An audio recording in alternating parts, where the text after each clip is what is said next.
Inside New Orleans Sports with Eric Asher is underwritten by... At Villere's Florist, we deliver the magic of flowers 7 days a week to the North Shore and South Shore in the New Orleans area. Whether it's for birthday parties, baby celebrations, Villere's provides colorful floral displays for all. With a store full of fresh-cut flowers, exotic tropical flowers, orchids, roses, and even fruit baskets, our goal is to make your vision a reality. Villere's Florist, proudly serving Louisiana since 1969. Mr. Ed's Oyster Bar and Fish House has been shucking here since 1979. Located at 3117 21st Street in Metairie, Mr. Ed's Oyster Bar and Fish House offers raw, fried, and grilled oysters, as well as a range of Cajun and Creole dishes. Enjoy a dozen with a smile.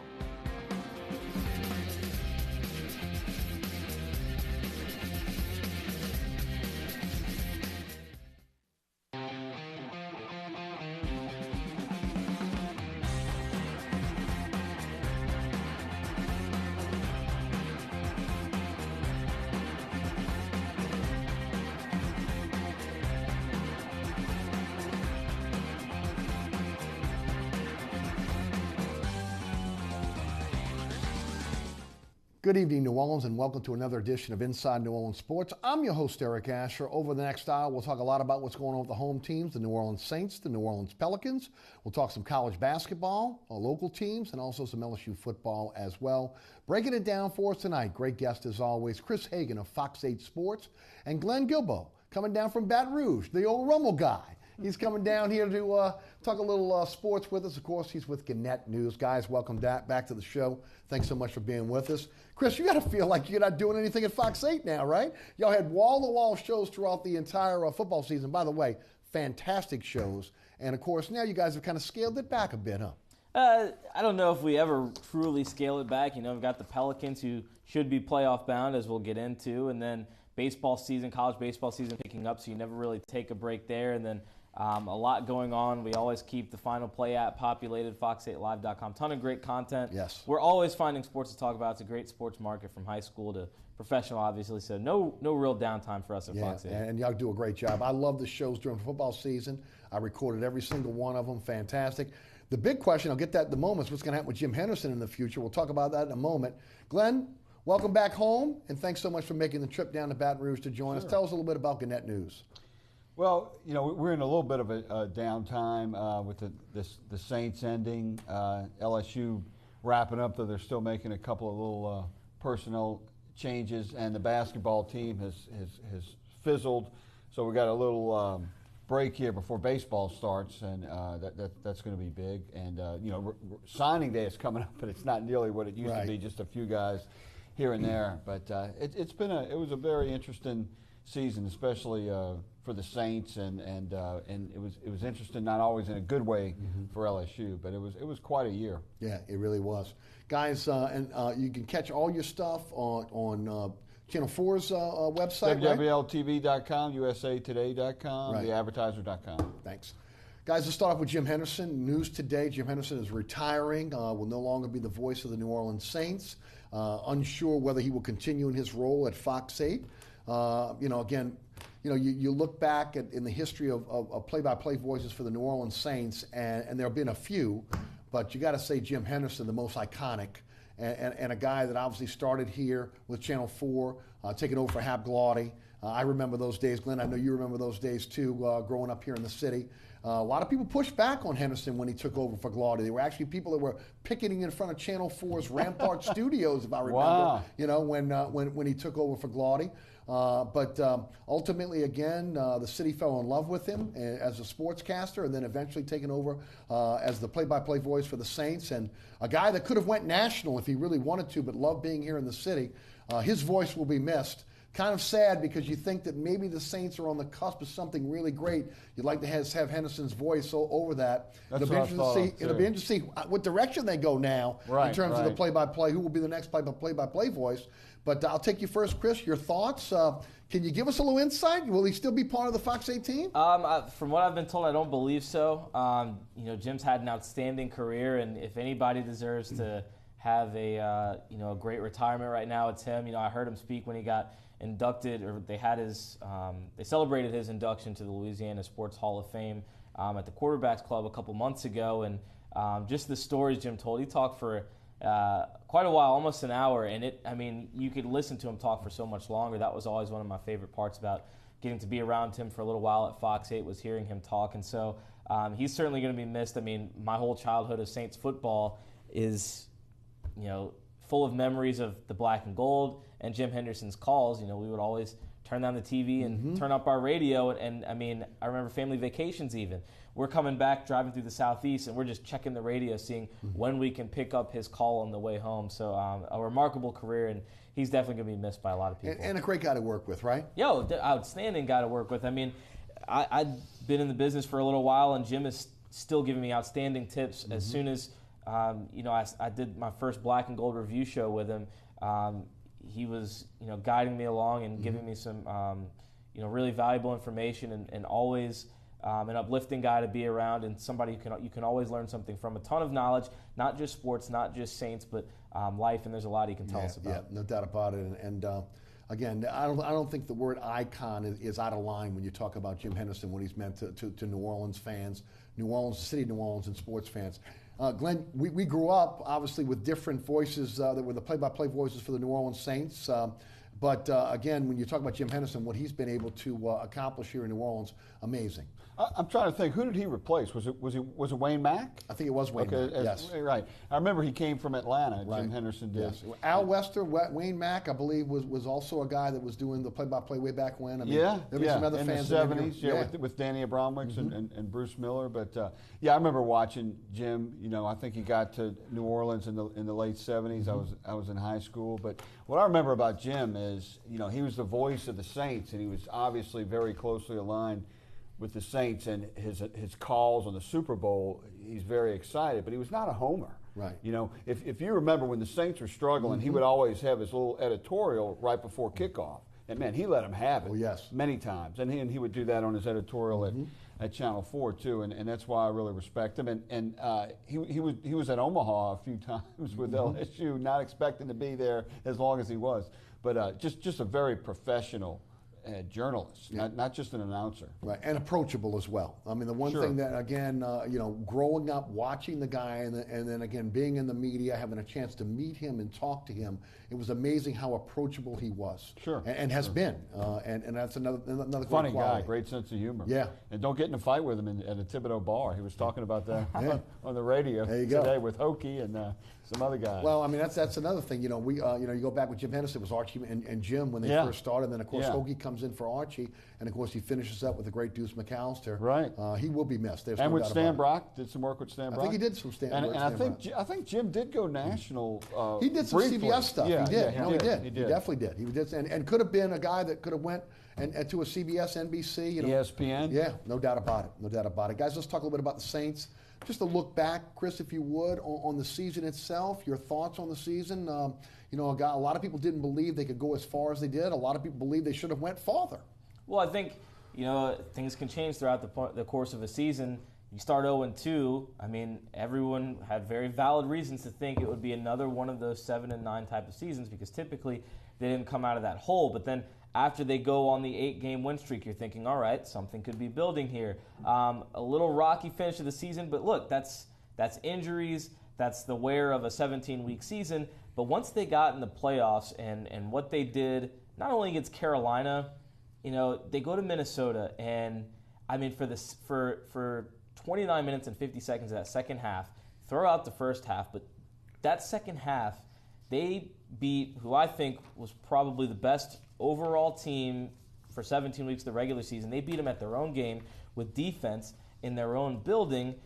They proved that good offense could beat a good defense, and did it, and scored 3 touchdowns and made some huge defensive stops until the end. And so the disappointing part, if you're a Saints fan, and especially if you're a Saints player, as we saw in that locker room after the season, is it was right there for you. You go on to play Philly and Nick Foles. And Philly, no disrespect to Philly. They played excellent football against the Vikings and earned their trip to Minnesota for the Super Bowl, but it's hard to believe that the Saints wouldn't at least go give Philly a better game and give themselves a chance to get into that that Super Bowl. And then look, I mean, it's a vulnerable Patriots team.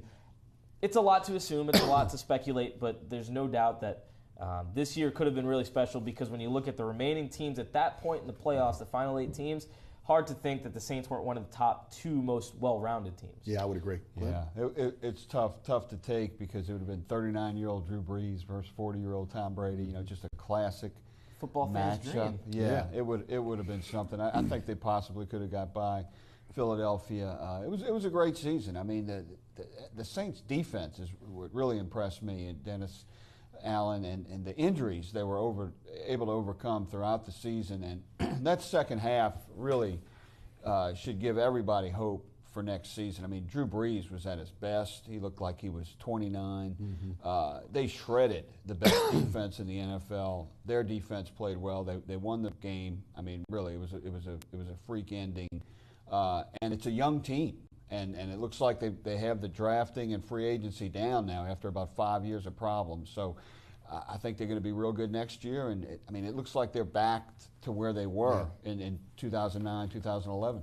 No doubt about it. And a lot of credit to Jeff Ireland, a lot of credit to Terry Fontenot, both those guys. Terry Fontenot on the pro side, Jeff Ireland on the college side. You know, not again, when you look at the back-to-back drafts, fantastic drafts. This last draft, maybe the best draft in Saints history. Some are saying maybe one of the best drafts in the history of the game.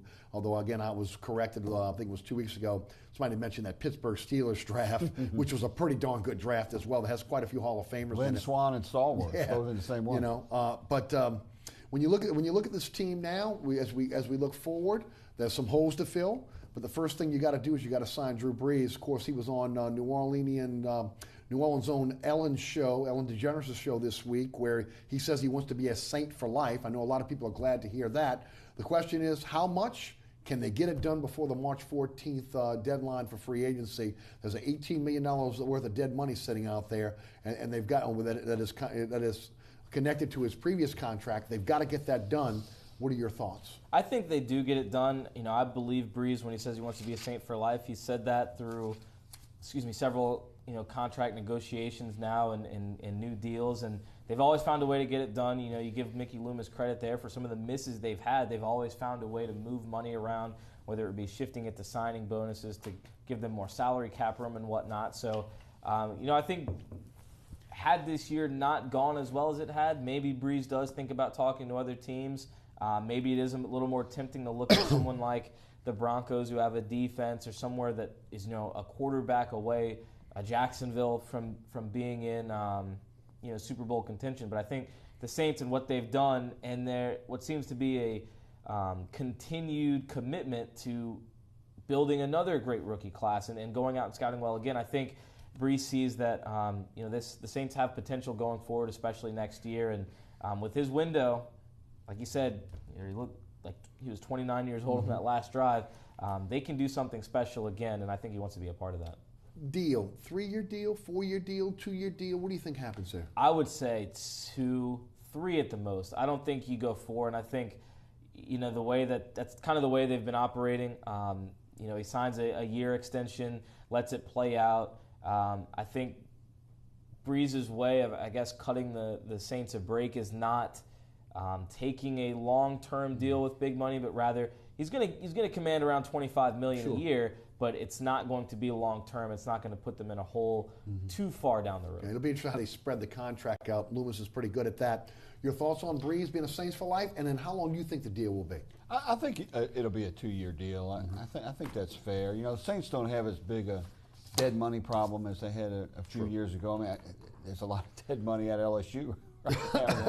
With coaching salaries, but Drew had a great year, and the fact that they're young, I think they're going to do what it takes. I mean, and quarterbacks are playing longer now. I mean, look at Brady, and it's easier to play longer. The game's built for them to play longer. So 39 now might have been 42 a while back. I mean, I think Drew has. I keep saying it. I've been saying it for years now. He's got 3 or 4 years left in him. He's got at least 2 in him.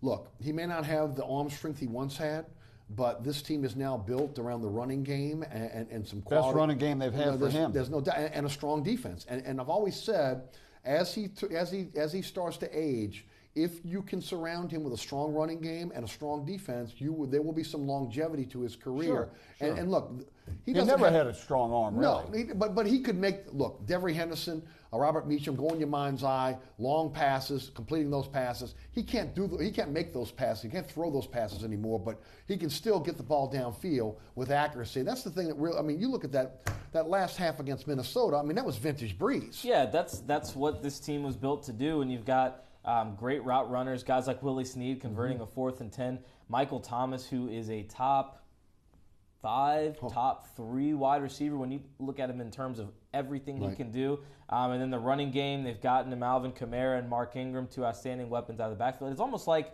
the recipe the Broncos had with Peyton Manning. You give him a defense, you give him good receivers around him.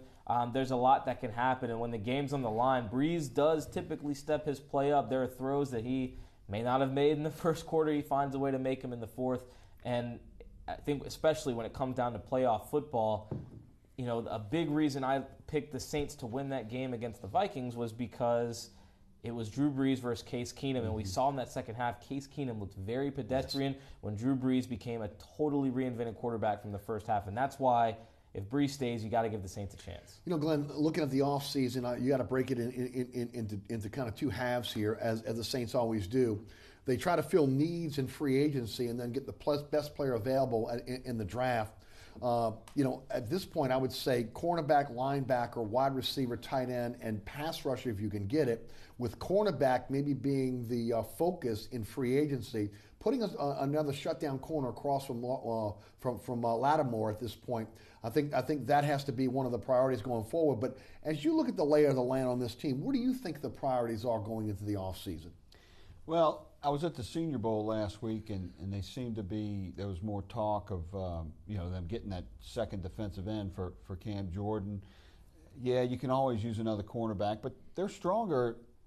Crawley was pretty good. Not bad. And Lattimore was great. They had some injuries there. But I think, they're not really at a spot where they desperately need a certain position, So I think they can kind of definitely go with the best guy available. I mean, I think you can't ever go wrong with a defensive end or cornerback. And I like offensive linemen. One of the great things about Breeze is he's always been successful despite patchwork offensive linemen and like new receivers every year. And he makes average receivers very good. Yeah. So how about keeping him with some very good receivers like he has now? And it'll be interesting to see. Again, Jarvis Landry is out there. I don't know what type of money he's going to command. I think he'd be perfect in this particular offense. Do they go the college route to try to get him some more weapons? Defensively, it's hard to be able to get a pass rusher in free agency. Most of those are franchised, or you can't afford them. That's why I think the cornerback position may be a position they're going to go after, maybe the wide receiver, getting veteran guys there. And then the best player available that's on the board, and I agree with you, Glenn, I think they'll be looking at a pass rusher, if available, at 27, or again, maybe as they get back into the third round, if they get into the second round once again. Chris, what's your thoughts? Well, I think it kind of depends on what they are able to do in free agency and who they can bring back. I think Senio Kelemete is a guy that he could start for a lot of teams at guard. He was huge for the Saints with all of the patchwork they had to do with Pete being injured at times, Armstead not being able to finish a lot of games, Zach Strief going down twice. And so I think, if you can bring him back, that would be outstanding because as we've learned throughout the NFL, offensive line play is at a premium. I mean, the teams that have those great lines like the Vikings and the Saints and the Patriots, they can do a lot, whereas you look at teams like Seattle and Russell Wilson running for his life, missed the playoffs. Green Bay, their struggled at times. And so I think that's got to be a big priority. Like Glenn mentioned, I don't think there are a ton of positions, if any, that they have to go out and fill right away like they did last year, getting Marshawn Lattimore at 11. Obviously, a pass rusher can't hurt. It'll be interesting to see what plays out ahead of them on draft day, who they see available, maybe once they get into the teens, and if they get that itchy trigger finger to trade up and go after somebody there. If there's a best available out there that they want, I think they can make that move because, I think they're good at a lot of spots. I wouldn't mind them seeing if they stay at 27. I've seen Christian Kirk's name in there. Another offensive weapon. I think you can definitely get a guy that contribute right out of college. I don't think they need to go after a guy like Jarvis Landry. As good as he would be in this offense, great to have a local guy. I think not that you can find talent on his level, but you can find similar talent to make things happen. Ted Ginn was a guy that got better throughout the year. No signs of him stepping back. So, even tight end at 27 if they're available. Tight end's another one. Yeah. There are a number of great options. Safety with Vaquero might possibly not coming back. That's the good thing about this draft is there's absolutely nothing wrong with going best available and making your team and building depth. No doubt. Guys, let's shift gears to the Super Bowl, the Patriots versus New England. Break it down. Who do you like? I can't go against the Patriots. I mean, they've given me no reason to think that they won't go out there and do it again. I think they haven't even had some of their better offensive performances in the last game against Jacksonville, and they still managed to get the job done. I'll give Eagles defense a lot of credit. They shut down a Vikings offense that had been pretty good at times, but I think the Saints might have exposed a couple of weaknesses for them. But again, I go with quarterbacks. Like I said, you give me Drew Brees versus Case Keenum, I'm going to take Drew Brees every time. You give me Tom Brady against Nick Foles, even if it's a close game in the fourth quarter, I'm not sure it'll be. I'm going to go with Tom Brady. I'm going to go with Rob Gronkowski because he's unguardable. And I'm going to go with Brandon Cooks because he's a big playmaker. I think the Patriots have too many weapons. Glenn? I'd like to see the Eagles win naturally because the Patriots are like Alabama. They've just won too much. Yes. But, I like how the Eagles have embraced this underdog role and even wearing the masks and so forth. So they got no problem with that, and maybe they can sneak up on them. But, Brady does have two losses to Eli Manning, right? And I would say Eli's probably better than Nick Foles when they were playing in the Super Bowl. But, New England has they've had some duds in the Super Bowl. So, hopefully it'll be a game. But in the end, you got to pick the Patriots. Let's stay with you, Glenn. Talk a little LSU football. Kevin Falk now part of the staff. Talk about his responsibilities. He is going to be. He's not really going to be coaching at this time, though. I think down the road that could happen. He wants to coach. He's going to be kind of a player advisor and he's an administrative position, quality control, and there's a lot. There's hiring more and more people on football now that aren't the 9 or 10 coaches. They just hired another UL assistant, Munoz, he was a former UL offensive coordinator. He's going to be an offensive analyst. But I think Kevin, it was really popular with the fans, and I think he'd be a great recruiter too. But he's not going to be doing any of that right now. But he's waiting in the wings for when they do have a running back opening. Right now, in there a rule you spoke about it on my radio show that would prohibit him from becoming a coach and then recruiting for the high school that he is now. Any recruits that are coming out, is that a rule that's out there right now that would hold a coach back? I'm not sure on that rule now. I just know he's not going to be doing a lot of recruiting. So I'm not exactly sure how they're going to get around that rule. But he is definitely someone who he's known on a couple of levels. I mean, he's a local kid. Karen Crow's right near Baton Rouge. He was an LSU great, and he's an NFL great. So, they need to take advantage of having a guy like that on their staff. Your thoughts? Yeah, similar to what Glenn said. I think having his name and everything that comes with it, from being a Super Bowl champion to an all-time great rusher at LSU, is nothing but good for your program. And it's a staff, naturally under Ed Orgeron, that's built pretty well to recruit. And so I have no doubt that Falk can do well in recruiting Louisiana, or if he can, not recruiting Louisiana, but drawing some Louisiana guys because of his name. So I think it's a good position for him. I think Orgeron has shown a lot of favor to local guys, Louisiana guys, and that certainly follows the trend. Guys, I'd like to take you first on this one, Glenn. Your thoughts on Steve Ensminger becoming the offensive coordinator, Jerry Sullivan, the passing game coordinator, James Craig, the new line coach, now becoming the running game coordinator. How do you think this thing works? And they still have a running backs coach in Tommy Robinson and a receiver coach in Mickey Joseph. So there's going to be some crowded offensive staff meetings. A lot of chefs in the kitchen. Yeah, there is. And Ed cooks too. Yeah, that's a problem.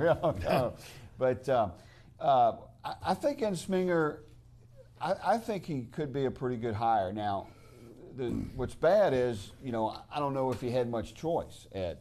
But that said, I do think Ensminger has common sense. He's got experience. He knows the players. He knows the personnel. He knows what they can do, what they can't do. He doesn't have a system that he's going to be trying to fit the players to. He's going to do what he thinks he has that's going to best serve the team. And he's already said that that's going to be throwing the ball because he thinks the strength is the receivers because they don't have a big running back coming back. But I think Steve is, he probably should have been hired last year. But I think he is a good hire. You do? Yes. Chris? I mean, I don't think there's anything wrong with the hire outside of the fact that Orgeron just built up this whole thing when he got hired, and he had to do it. I mean, he was a guy who came in, his head coaching track record outside of USC, not very awesome. So when he came in, he had to say all the right things, and credit him, he played an excellent PR campaign, getting the job and into that offseason and making a hire with a big name like Matt Canada. But, again, Orgeron loves his local guys. He loves his ties to LSU. And Ensminger's his guy, and I think, within the staff, it was, known that Canada and Orgeron butted heads a little bit, and I don't think that's going to be a problem with Ensminger. Hopefully that means Orgeron trusts him to get what he has done, get what he needs to get done with this offense.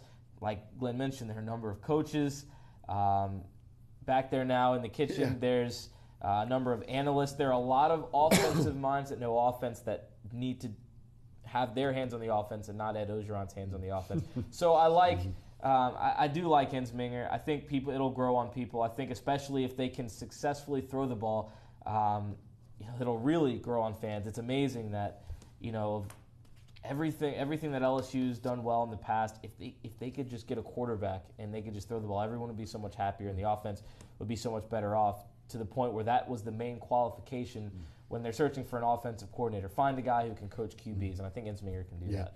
Guys, first time in my lifetime that I can remember that LSU doesn't have a great running back waiting in the wings. Right. I mean, you had Jeremy Hill to Leonard Falk to Darius Geis, and several more before that. It's really kind of amazing that they haven't attracted a major running back from somewhere. And all we hear about is how great a recruiter Orgeron is. He's been there since January of 15. He hasn't brought in his own quarterback either. Both the quarterbacks they're bringing in were identified and began recruited by Les Miles. Both coordinators, by the way, hired by Les Miles. Steve Ensminger and Dave Aranda.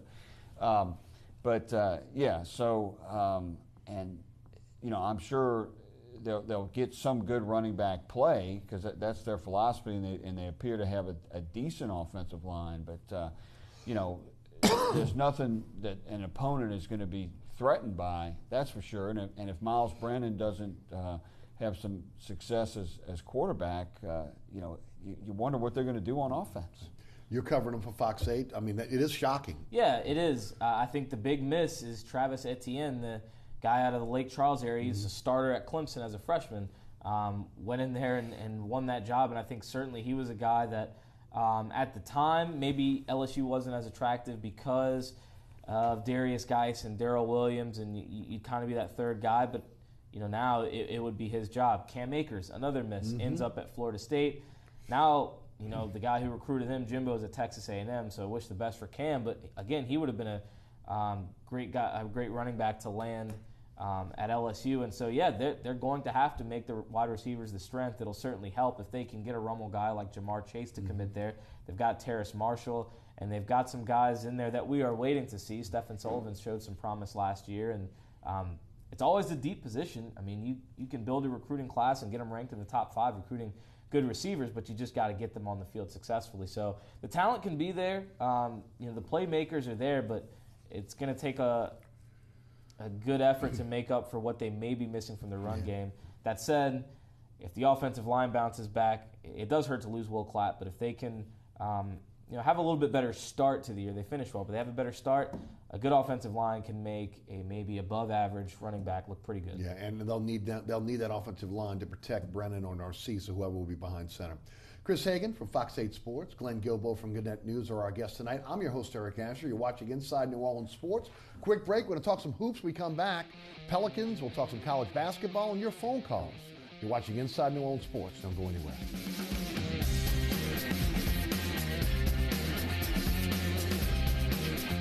Burkhart's Air Conditioning, Heating, and Refrigeration has been family-owned and operated since 1989. Burkhart has energy-efficient solutions and offers brands such as Mitsubishi ductless AC units and Amana, the only manufacturer with a lifetime unit replacement warranty. Burkhart's offers maintenance bundle packages that include servicing your AC, generator, and tankless water heater. For more information on the services Burkhart's provides, visit acpromise.com. Burkhart's Air Conditioning, Heating, and Refrigeration, providing comfort for life.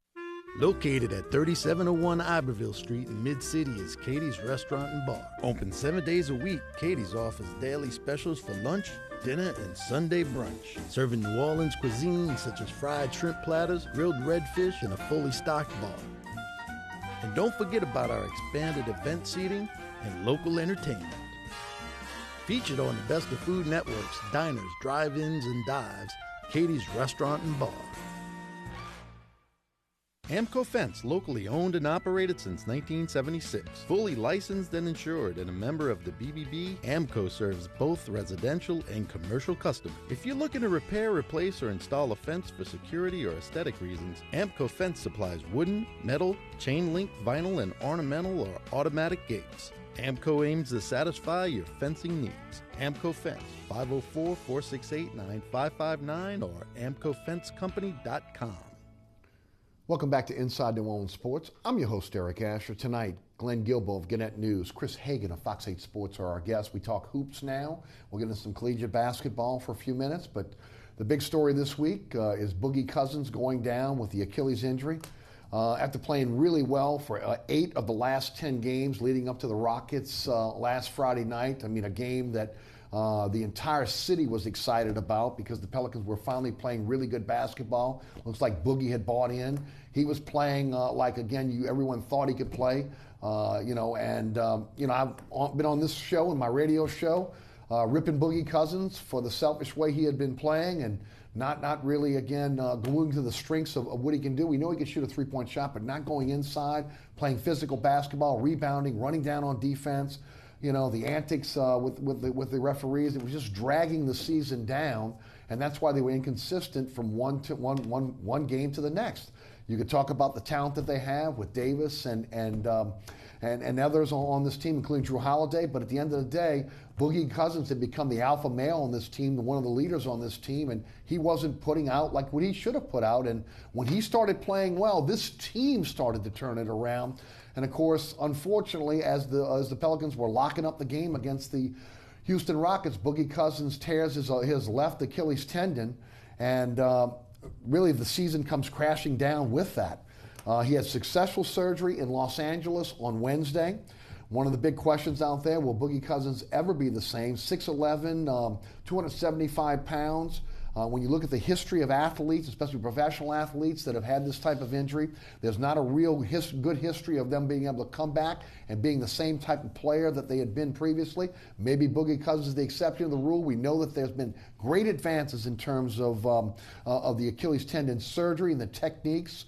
There's a 6-month to 8-month now period where you're going to be rehabbing. There's a good chance that he may be available, depending on his rehab, for the beginning of training camp next year, but probably will be on limited minutes on whatever team he's going to be. He will be an unrestricted free agent.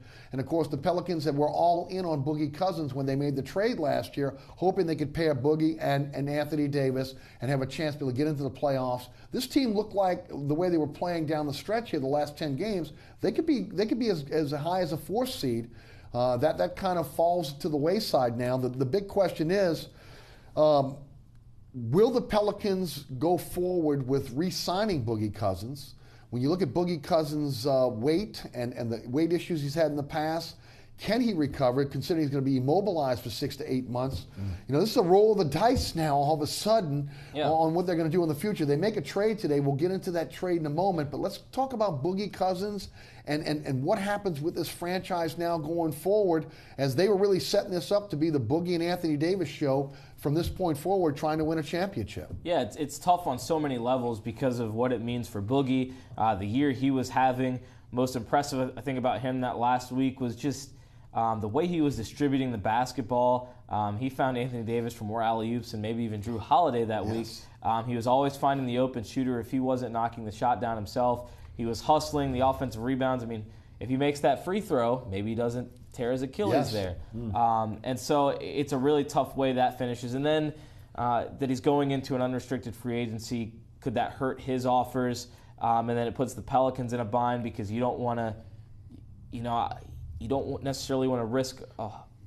You may want to risk re-signing Boogie's. Maybe you don't, because you don't know if he's going to be the same. I think Elton Brand gave an interview a couple days ago, and he was really the last big man or guy that size to really suffer that injury, a notable player at least. But that was a decade ago. Yeah, it was a decade ago, but he admitted he never came back the same. Sure. And it's tough. I mean, like you mentioned, there's modern medicine that's advanced. I mean, Kobe Bryant came back from it. Rudy Gay's come back from it. But it's different. I do think that, Boogie's game, it does have a bit of explosiveness. The way that he can move past some of his, if you're a center guarding Boogie, he can blow right by you. I think he still might be able to do that. He doesn't have a whole lot of lift shooting the three, so I think he's still going to be an effective outside shooter. Can still be a good rebounder. He's going to have a big body. I think because of what seems like a new inspired work ethic in Boogie, I think you risk bringing him back because he can be that big of a difference maker. Yeah, but Chris, Anthony Davis has been in New Orleans since he's been here. This team has had bad contract after bad contract. You have to look, Anthony Davis has to understand that even though he may want to have Boogie Cousins here long term, I don't think the organization can afford to max him out. I mean, a 2-year prove-it-to-me deal, because really the first year he's still going to be trying to play himself back into shape. It's the following season where you really know if Boogie Cousins can come back strong. To me, a 2-year prove-it-to-me deal works for the Pelicans. But then you ask the question, why would you do a 2-year prove-it-to-me deal with the Pelicans when he can maybe go to a Cleveland, a Boston, a Golden State, where he won't be counted on to play 35 to 40 minutes a game? He could play 20 to 25 minutes a game, and maybe win a ring. It'll be interesting to see what happens going forward with this. If I'm the ownership of this team, I don't know if I can invest in Boogie Cousins with a long-term maximum contract, because you're just getting out now, and we'll talk about the trade in a few minutes, from the albatross of the Amir Ashik contract. This is what's retarded the progress of this team since Anthony Davis has gotten here. Bad contracts, getting in contracts with players that get injured, and then they never have a chance to recover. They go to another city, to another franchise. All of a sudden, everything you thought you'd get out of them in New Orleans, you're getting out of them in that particular team. So this is a roll of the dice for the Pelicans if they re-sign him to a max deal. Well, it's tough also because of the state of the NBA right now. When you look at teams like Golden State and Boston, kind of Cleveland, the Houston Rockets, they build these super teams. And so I think with Boogie this year, that was their best chance to really make a run, possibly get into the second round, maybe, depending on who you match up with, give somebody some good games and move on. But it's tough. I mean, even for teams that have cap space, it's hard to put together a team that can run with Steph Curry, Kevin Durant, Klay Thompson, and Draymond Green. So I think you've got to look at it in terms of what can you do to win right now. Maybe that's not Boogie, but at the same time, it's an all-star with Anthony Davis, with Drew Holiday for a couple of years. I think they were on the right path. It's just tough because of the unknown. You don't know if you're going to get that same guy back. Glenn, it's amazing. We were talking about Pete Maravich before the show, and it's incredible how much these two situations kind of mimic each other. Oh, yeah. It was within a few days of one another 40 years ago. Pete Maravich hurt his knee on January 31st, 1978, in the Dome against Buffalo. And the Jazz had just gotten over this 500 hump. They had won 8 in a row, just like the Pelicans. They'd gotten over this 500 thing, and it looked like the Jazz were going to make the playoffs for the first time in New Orleans ever. And just like the Pelicans appear to be on their first trip to the playoffs since they had Chris Paul. And, Pete was never the same after that. The franchise was never the same. And it sounds like some similarities with these contract issues with Boogie. And it's a shame. Pete was leading the NBA in scoring, and Leonard Truck Robinson, who they had just brought in, was a power forward who was averaging close to 20 points a game, and he ended up leading the league in rebounding that year. And here you have Boogie, just a few days before the injury, put up 44 and 23. Right. The first player since Wilt Chamberlain to do that in 1968. So this guy was really turning it on, and I mean, it makes you think. I mean, is it some kind of a curse? Yeah, exactly. No, a lot of people thought that. And it looks like they're not going to be the same team again. Because the player they just acquired from Chicago, he's got a big contract. So and we're going to get into that in a moment. I just think that. Look, Boogie Cousins made this comment before the Houston game. And look, you got to respect him for this, before the injury. He was going to do what was best for him and his family at the end of the day. Well, Anthony Davis, who, again, you have to please in this deal, he has to realize that the club has to do what's best for the franchise as well. You can't mortgage the franchise for a guy that ultimately could not come back and be the same player. He was putting up historic numbers. I mean, you talked about the Wilt Chamberlain, Kareem Abdul-Jabbar, numbers like that as well. And he was playing at a very, very high level. The question is, can he come back and play at that level again?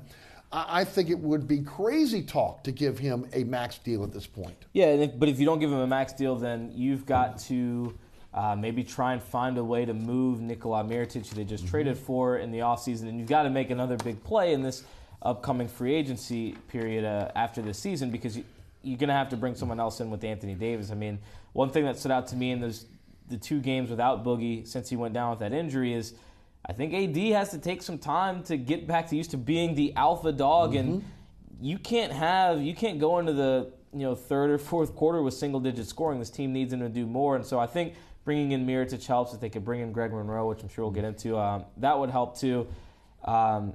It's a tough situation right now because, again, who's making moves at this trade deadline that is going to beat Boston and Golden State?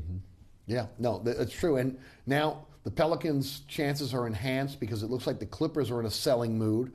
They don't want to make the playoffs. They want to get into the lottery. They want to start over there. So, I mean, when you look at the teams that are jockeying right now, it looks pretty good for the Pelicans simply just, because some teams have decided they want to shut it down for the season. Pelicans make a trade today. I will give credit where credit is due. I don't think Dell Demp should be allowed to return. I don't think he should have his contract renewed. Alvin Gentry has been given every chance to be able to win here. It has not worked up to this point. At this point, I would say move on from Alvin Gentry, start clean next season. But again, you got to give him a lot of credit for what happened today. The Pelicans traded for Nikola Mirotic today. They send that albatross contract of Omer Asik, $11.2 million this year, $11.9 million next season, and then a player option in 19 and 20.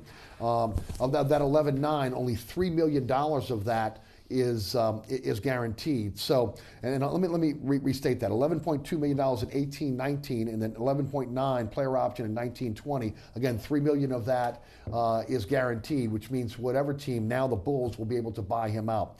They also send Jameer Nelson, Tony Allen, and a 2018 top 5 protected pick. That means if they're in the lottery and they're in the top 5, the Pelicans can keep that pick. If not, the Bulls will get that pick, and they swap. The Pelicans and the Bulls swap their 2021 second-round picks if the Bulls have that option here. I think it's a great move by the Pels. Mirotic is having the best season of his career. He had $12.5 million next on his deal next year. The sticking point for the deal was he wanted that money guaranteed. And I can understand why. But when you look at the numbers, and this is why it was mind-boggling, this deal was not done early in the week and this thing kind of shut down. Asik and Mirotic's deal mirror each other in terms of money. You needed to add some other players to it. but you're getting a player in Mirotic that can help you right now in terms of scoring and rebounding. He's a stretch four, will remind a lot of people of Ryan Anderson in terms of his skill set. He's going to be able to come in and immediately give you scoring for this team that's necessary from the 4 position. But even next year, if you don't want to keep him around, he is a tradable asset for this team going forward. I got to give kudos to Dell Demps. This was a really good deal for this team. Yeah, it was a really good deal to keep their season hopes alive, because that's desperately what they needed. It was pretty demoralizing in that Smoothie King Center the last couple of games. I will say the worst part about just the whole situation relative to Omer Asik is that you traded a pick to get him, a first-round pick to get him. You spend nearly $30 million while he's here, and then you have to trade a first-round pick to get rid of him. So a good deal in today's sense, yes. Relative to Demps's body of work as a whole, that's why they're still in this hole. Yeah. That's why you're still having to mortgage your future, and you don't have any first-round draft picks on the team right now beside Anthony Davis. And so, yeah, it's a good deal, especially if they can get Greg Monroe. It keeps them very relevant in the West, and I think they can still be a strong team because with a guy like Monroe, Davis doesn't have to play the 5 and get banged up. But, you know, like you said, I don't think this is a Demps-saving type of situation. Your thoughts? From a marketing standpoint, I mean, they really did kind of save the season. I mean, I read Jeff Duncan's column the day after the injury, and it was like it was over. So this trade kind of gives them some hope. And I'm thinking, you know, Demps is trying to save his job, and he's not worried about next year. Because, I mean, if they make the playoffs, he's got a chance to keep his He's definitely got a chance. I would agree with that. He's got a chance. But then again, it's not like you're going to be eating salary this time around. Right. Both guys, their contracts are up at the end of the season, and it may be time to part ways. Look, if the Boogie Cousins experiment works, they're probably both being retained. It'll be interesting to see, again, ultimately what happens. Look, they win a series in the playoffs. It's hard to get rid of anybody, but it's a different animal in the NBA. You know, we're an NFL town, and we think in terms of NFL. In the NBA, this is unprecedented to be in one place 9 years and only have one playoff series. And to have a guy like Anthony Davis, who is a once-in-a-generation player, and not make the playoffs consistently, to have these bad deals that have basically sunk the franchise. Look, you mentioned Greg Monroe. I used to be a huge fan of Greg Monroe. Helen Cox graduate, went to Georgetown. For years, I begged the Pelicans and Hornets, bring Greg Monroe in. Greg Monroe has been much traveled from Detroit to Milwaukee and Phoenix because Greg Monroe has turned into a lazy basketball player. If you think that Boogie Cousins was lazy, wait till you get a load of Greg Monroe. Now, with that said, desperate times call for desperate measures. He's been bought out by Phoenix. He is free to sign with any other team in the NBA. If he comes to New Orleans, there will have to be a little bit of a hometown discount to be able to fit him under the cap. Boston seems to be hot and heavy for him as well. If he goes to Boston, he's got a legitimate shot of winning an NBA championship, at least getting to the NBA Finals. It'll be interesting to see what happens with Greg Monroe. Your thoughts? Well, I think, you know, if he does end up landing in New Orleans, you hope that not only does he give the hometown discount, but that New Orleans and being in the hometown gives him a spark to play some really good basketball again. He's a guy that can give you, 11-8, 11-7 any given night. He'd give you double-doubles if he really plays. Yeah, exactly. And so that would be what they need. He gives, look, the way this team was built and kind of playing, he doesn't stretch the floor like Boogie, but he gives you a true 5, which is how the Pelicans wanted to play it this year. Do it big, as they said. And then there's some interesting lineups that could be made with him and Mirotic if you do want to go big and really bully some teams late in games if you have a lead. So I think that, like you mentioned, desperate times call for desperate measures. That would be a move that, again, keeps them relevant this year, and it would be a move that maybe brings a couple more fans out if you bring a hometown recognizable name back to the franchise. Corey, I'm sorry. Well, I mean, to me, that could be key because, I mean, Pelican fans, they're kind of starved, and the season, there's still a lot of season left. So if they can stay 500 and stay within range of a playoff bid, regardless of the seeding, maybe that could motivate Monroe and they could end up being, in the playoffs. That's the key thing. Well, and look, I would hope that he would be motivated coming back home. For years, it's been rumored he's wanted to come and play in New Orleans. He wanted to come back home and play. This is an opportunity. He makes the decision now. It's no longer about a team trading him to New Orleans or him coming here for big free agent money. He's in a position now where he makes the decision where he wants to go.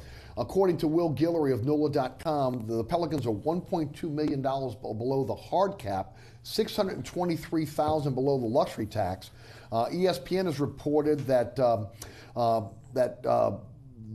Monroe could count $565,000 against the cap. The Pelicans could also use their $1 million disabled player exception it received for Alexis Agenza. Think about that, how long ago that was, to be able to get him in under the fold. So the money is there to work it out if he wants to sign that contract. Remember, he made $17.8 million this year with the Phoenix Suns and the Milwaukee Bucks. So he's been paid already, and that money's already in his bank account. So it'll be interesting to see if he ultimately decides New Orleans is the place I want to go. I'll play alongside Anthony Davis, and if I play well, maybe I parlay that into staying in New Orleans and finishing out my career. Yeah, I mean, that's what you've got to hope in the situation that, you know, obviously it's on Monroe. He has to want to be in New Orleans, but if you make that decision, you would assume that, indeed, he's ready to come in and be on a team that can make some noise in the West if he plays some good basketball. Again, the Mirotić deal good. Monroe deal would make it great as far as the Pelicans making moves this week, and I think it has to happen if you really want to be relevant. Yeah. Glenn, you broke a story this week. LSU basketball suspends players, dismisses a player. It all starts from a rap video. Talk a little bit about it. Well, there's a rap artist in Baton Rouge. There's several of them. This one in particular is really popular with the LSU football team. Mm-hmm. They play one of his songs before the games, but the two LSU basketball players, or there's actually three players in it. Wade Sims was one of them, and they appear to be smoking and having a drink. But you know, it could have been a cigarette, it could have been orange juice. Who knows? You know, and he suspended him for one game. Right. It was Sims and Rochelle for one game, right? Right, and the other one was game. Kerr. He would have been suspended for one game, but he was already dismissed for the season, along with another player, Galen Alexander from Brobridge. Right, now Kerr has a chance to come back if he gets his act together next season. Yes. But Alexander has been dismissed from the team. He's gone, and the other two are just for one game. Right, Rochelle the Tennessee game that they just lost. Right. So they'll be back. I thought. I mean, maybe Wade's trying to establish some culture and some discipline, but I thought it was a little much to suspend him. I mean, they're only in the video for a little while, but anyway, you know, they're definitely not putting out the right message for the youth of Baton Rouge. The basketball players weren't, but you know, LSU's got bigger problems in that video. Tremont Waters has just disappeared. Other teams have figured out how to just take him out of the game. I think he had 7 points the other night. So they got some problems. They got Arkansas at home Saturday, and you know, they're still within range of an NIT bid, but he's got some issues. Tigers are 12-9, 3-6 in the conference, 13th overall in the conference. It's not split into the West and East like we see in football. It's just the one conference. Your thoughts on the LSU basketball Tigers? Well, they were trending upward, obviously. They started SEC play well. That win at Arkansas was pretty impressive to watch, but they've also picked a tough year to really make some waves in the SEC because you've got teams like Auburn and Tennessee where Texas A&M has gone down, they've stepped up, and as we've seen the last couple games with LSU, they are the real deal, and they can shoot the lights out, and they bullied LSU off the floor pretty early in each of those games. So they've got to bounce back, but I think the message that Will Wade gave at the end or at the beginning of the year is starting to be true. Maybe they're not top end this year. There's going to be growing pains, and we're seeing those right now. But look, the guy's recruiting class, and we've seen it before with Johnny Jones, but Wade shows a lot more promise coaching to take what he's got this year and some younger, and as we've seen, maybe a little more immature players, and have them play as competitively as they have, and then the recruiting class he has coming in, I think in the top 3 right now in the nation. Yeah. There's a lot of promise for this team going forward, but it would be nice to see them have a springboard, so to speak, if they can make the NIT. The Privateers are playing really well out at UNO. They're 12-10, but people have to realize that they had a tough non-conference schedule to start the year. They are 9-2 in the conference, but yet you've got Nicholls State right behind them at 13-9, 7-2 in the conference. They're in second place. Southeastern Louisiana is 12-9. They're 7-3 in the conference. They're tied for fourth. The Privateers are playing pretty good basketball right now. Yeah, I talked to Coach Schlesinger the other day, and he was saying, it's weird. Like last year, they had an excellent conference start as well, but they were in first place for the majority, if not almost all of the season. And then all of a sudden this year, there's, at least going into this week, I think they were 8-2 leading the conference. Then you had Southeastern 7-2, Nicholls 7-2. I think Sam Houston State 6-3. There are a number of teams jumbled up there. Sure.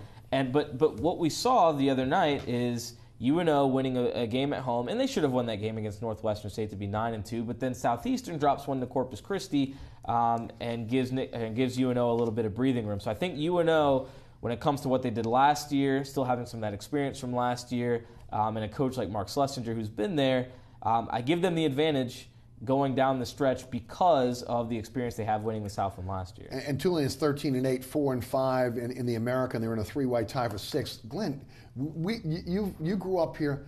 There was some interest in college basketball when we were growing up here, but there's no interest in college basketball in this city. We've got some pretty good college basketball being played around the city of New Orleans and in southeast Louisiana right now, and it seems that the fans are just disinterested.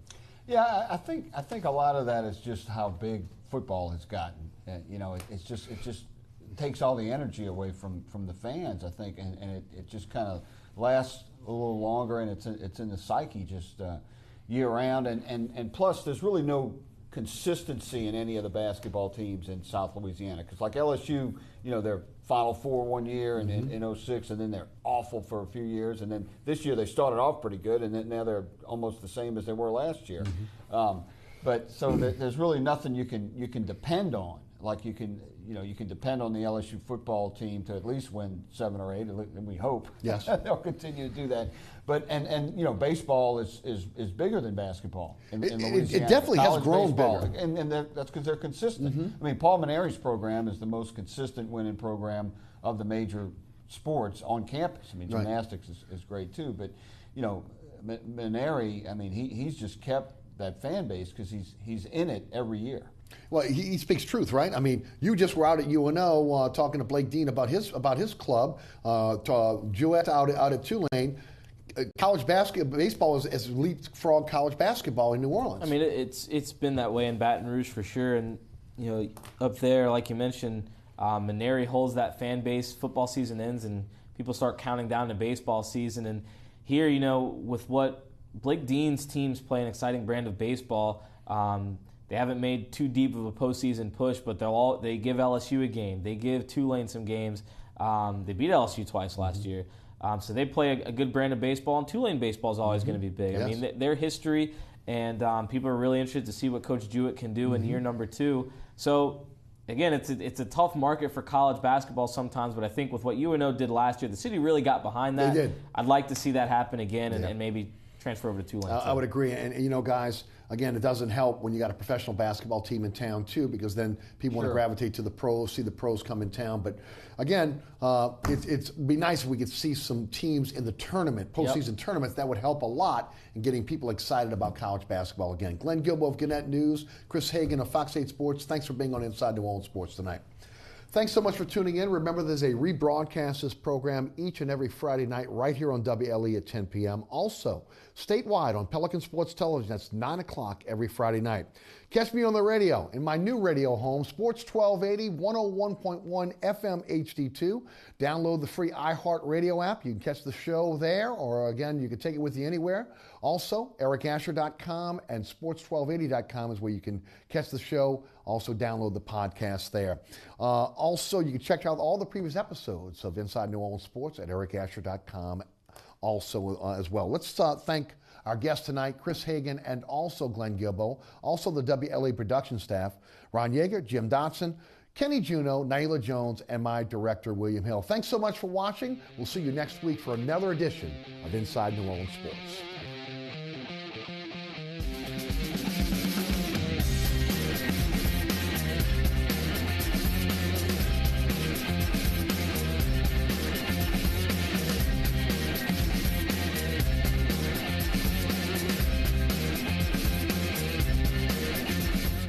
Inside New Orleans Sports with Eric Asher is underwritten by... Located on Lake Pontchartrain, Brisbee's Lakefront Restaurant and Bar offers traditional West End favorites, a scenic view, oysters, and numerous tasty options. More information is available at 504-304-4125 or brisbeesrestaurant.com.